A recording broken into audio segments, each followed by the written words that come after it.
Another reason a lot of people speculate on the altcoins is because they think they're late to Bitcoin. They think it's too expensive. Yeah. Sorry, I was just taking a drink, but people think they're late to Bitcoin. It's gone from $0 to 70,000 Australian dollars, or Australian pesos, as I like to call them. And they think, oh, I'm late to Bitcoin. But what they're misunderstanding is we're very, very early to Bitcoin. If Bitcoin is the next financial system, currently it's only adopted by 1% of people globally. So because there's a capped supply of Bitcoin in 21 million, we can actually do some maths. There's $2.2 quadrillion in the world. And if Bitcoin is the next financial system, you can do some really simple maths, and you go 2.2 quadrillion divide by 21 million Bitcoin, and it gives you a price of Bitcoin $100 million per coin. And a lot of people who are new to Bitcoin also have the common misconception that, oh, Bitcoin's $70,000, I can't buy a whole coin. A lot of people don't understand you can buy $1 worth of Bitcoin. You can buy $10 worth of Bitcoin. You can buy a fraction of a Bitcoin. So any new people that come in, I always say to them, look, just put some money into Bitcoin, get off zero, because if there's a long shot, okay, I'm not saying Bitcoin's 100% going to be the next global reserve currency asset, but if it is, it's going to be worth around $100 million a coin. Okay, it's just all the money in the world flows into Bitcoin. We've got 10,000 years of monetary history to show us every single time a new and better money comes along, all of the money of the old system flows into the new and better system. So that happened with seashells and copper and silver and gold. We've got 10,000 years of monetary history that shows us that. And right now, if Bitcoin is the next financial system, all of the money in the world will flow to the better and the new evolution of money, and that is Bitcoin. And if that happens, and if Bitcoin goes to $100 million per coin, which I think it does, and I think it happens this decade too, ladies and gentlemen, guess what? Every single dollar that you put into Bitcoin today is going to be worth $2,000 by the end of the decade, okay? So you need to sit there and ask yourself, nothing's 100% in the world, but you need to run a probabilistic analysis on the likelihood of each scenario.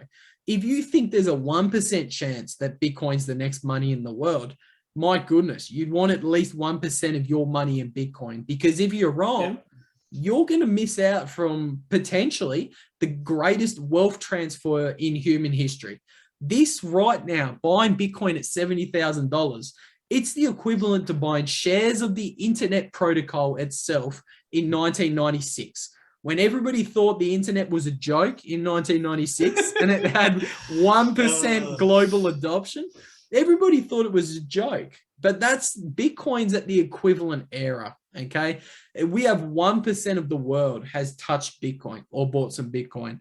And people really misunderstand how early we are and how quickly the rest of the world is waking up to Bitcoin. Because right now, since 2020, and that, you know, we talked about earlier, the 2008 global financial crisis being a really awakening event for a lot of people. The 2020 bailouts or the 2020 government mandated lockdowns was also a really big awakening event for the largest institutional money managers around the world. They watched the Fed and central banks globally print tens of trillions of dollars and essentially devalue their currency to be worthless. And since 2020, some of the biggest macroeconomic investors of all time have come to Bitcoin. We had Paul Tudor Jones, Stanley Druckenmiller, Ray Dalio, Bill Miller. They all come out in 2020 saying, hey, look, central banks are devaluing their money at an unprecedented rate. They just increased the money supply by 30%. Your $10,000 in the bank, yeah, it's still $10,000, but it's still the same size, okay? Your slice of the pie is still the same. Governments have just increased the size of that pie by 30%. Your savings have just been devalued by 30%. And we're watching the smartest people around the world wake up to the fact that we're at the end of the long-term debt cycle. Governments can't continue to debase their money like this forever. We're watching inflation pick up at an exponential rate here in 2021, and I think it's only going to get worse. And all of these people, Stanley Druckenmiller, Paul Tudor Jones, they're all running to Bitcoin. This is the first time or the first cycle in Bitcoin's 4-year bull markets that it goes through. This is the first cycle that we've actually got the largest money managers in the world interested in Bitcoin. We've got hedge funds interested in Bitcoin. We've got banks like JP Morgan, Goldman Sachs, Citibank, BYN Mellon. All of the largest banks in the world are now allocating a Bitcoin. Just across the ditch from us, Steve, we got a pension fund called the Kiwi Saver.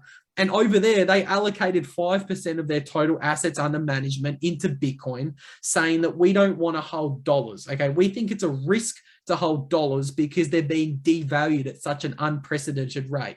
Yeah. And pension funds are typically and historically the most conservative investors of all time, and they're allocating to Bitcoin.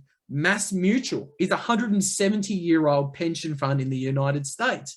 And they allocated hundreds of millions of dollars in Bitcoin in 2020, saying, hey, look, we need to allocate some to Bitcoin just in case it does catch on and continue to do its thing.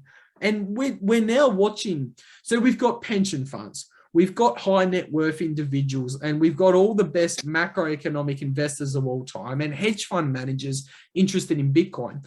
Guess who else has just become interested in Bitcoin after 2020, since that crossing of the Rubicon event, I like to call it? Yep. We've now got goddamn nation states buying Bitcoin. So El Salvador is a country in Latin America of a population of 6 million people. And just recently, they have started accepting Bitcoin as legal tender. It's a big deal. I talk to like my people who like tune into my stuff when I'm going into crypto and stuff. That's an entire nation. It's not a business, dude. Yeah. Yeah. It mightn't be fucking Australia, or it might be a huge country, but El Salvador, it's everything needs someone to go first. Yes. When someone goes first, it sets a precedent. Oh, they did it. Here's Brazil down the road. All right, they did it. We want to be on board. Oh, yeah. Fuck, we're missing out. Oh, wow. Ukraine's, even though they've been super active, countries are going, oh, that country's done it, and the IMF or the Fed or anything hasn't shut them down. They're going ahead with it. They're fucking doing it. The more it started something it's going to happen really fast now. It has. It is happening really fast. So El Salvador made the announcement 90 days ago.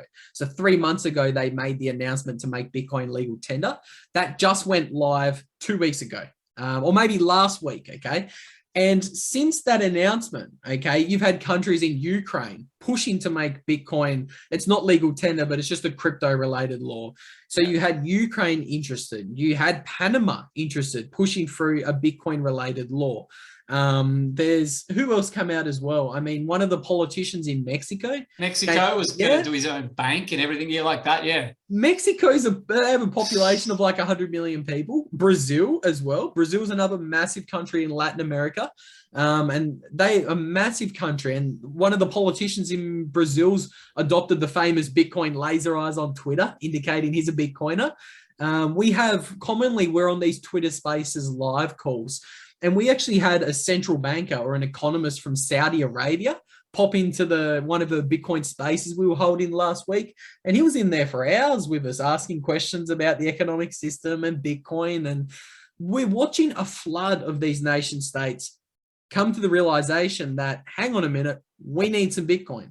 We need to adopt Bitcoin for our people. Okay. The reason El Salvador adopted Bitcoin was because I think 70 to 80% of the people in El Salvador are actually unbanked. And when you try to send money to El Salvador, there's really egregious remittances.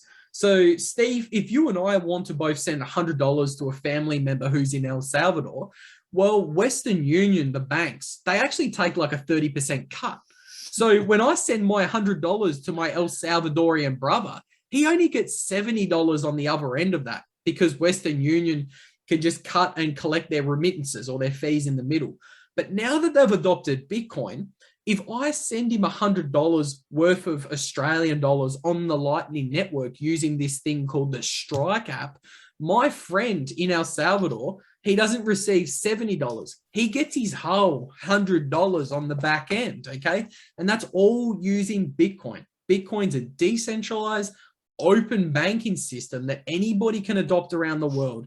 And instead of 70% of the El Salvadorians not having a bank account, if you have a $50 smartphone, guess what? You've got a Bitcoin bank account, and no government around the world can stop that or influence that. So I just think we're going to see more and more of these countries adopting Bitcoin.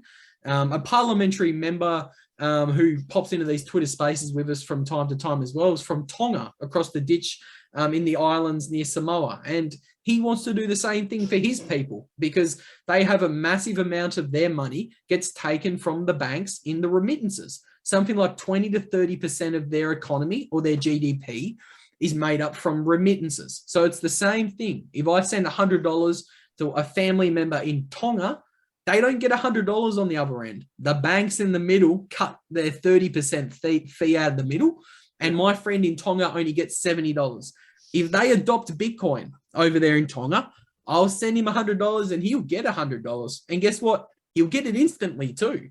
You don't have to wait a week for a fucking wire transfer using the traditional legacy banking financial system. But